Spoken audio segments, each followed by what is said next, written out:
I am Malala, Chapter 18, A Humble Request and a Strange Peace. SWAT was finally at peace. The army remained, but the shops reopened, women walked freely in the markets, and I beat Malka E. Noor for first place. I felt so hopeful about the future of my valley that I planted a mango seed outside our house. I knew it would take a long time for the seed to bear fruit, like the reconciliation and rebuilding the government had promised, but it was my way of saying I was full of hope for a long and peaceful future in Mingora. One of my biggest worries in those days was that around the time I turned 13, I stopped growing, whereas before I was the tallest girls in my class, and now I am among the smallest. So I had a humble request. Every night I prayed to Allah to make me taller. Then I measured myself on my bedroom wall with a ruler and pencil, and every morning I would stand against to check to see if I had grown. I even promised that if I could grow just a tiny bit taller, or even an inch, I would offer 100 raka nafal, extra prayers on top of my daily ones. I was speaking at so many events, but I felt that I felt my height got in the way of being authoritative. I was so short that sometimes it was hard to get people's attention. In early 2010, our school was invited to take part in the District Child Assembly SWAT, which had been set up by the charity UNICEF and by the Kapal Kaur, My Home Foundation for Orphans. 60 students from all over SWAT had been chosen as members. They were mostly boys, but 11 girls from my school participated.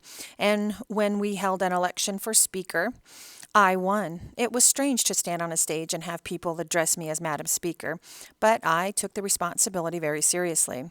The assembly met almost every month for a year, and we passed 9 resolutions. We called for an end to child labor. We asked for help to send disabled and street children to school. We demanded that our schools that had been destroyed by the Taliban be rebuilt. Once the solutions we agreed upon, they were sent to officials, and some were even acted on. We were being heard. We were making a difference, and it felt good. By fall, clouds had gathered. A friend of my father's, a man who had spoken out against the Taliban, was ambushed on his way home. Then another man, a politician who had been critical of the Taliban, was killed by a suicide bomber. The summer of 2010 brought torrential rains, a monsoon that flooded the valley, sweeping away everything in its wake. Throughout Pakistan, more than 2,000 people drowned, millions lost their homes, and 7,000 schools were destroyed. Our home was on a bit of a raise, so we were safe from the flooding, but our school on the banks of the river was hit hard. When the waters receded, there were chest-high watermarks on our desk, and chairs were covered with thick, foul-smelling mud.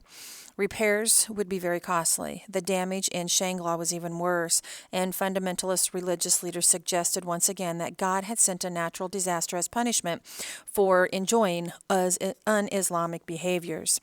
By early 2012, the Taliban had blown up 2 more schools. They kidnapped 3 foreign aid workers and murdered them.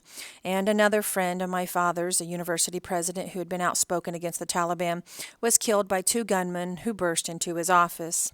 In May of that year, Osama bin Laden, the mastermind behind 9/11 attacks, was killed in his hiding place in Abbottabad, just a throne's stow away from our military academy. Then an anonymous letter addressed to my father came to our house. "You are the son of a religious cleric," it said, "but you are like a convert. You are not a good Muslim. You have spoken against us, and you will face the consequences. The Mujahideen will find you wherever you go on the surface of the earth." It was starting to seem as if the Taliban had never really left. I tried to tell myself the terrible letter was just a futile and parting shot of a defeated Taliban. But still, I prayed for my father's safety every day. I prayed for my school to remain open and for the bombed-out schools to be rebuilt. I also continued to ask God to make me taller. If I was going to become a politician and work for my country, I told God, I would have to at least be able to see over the podium.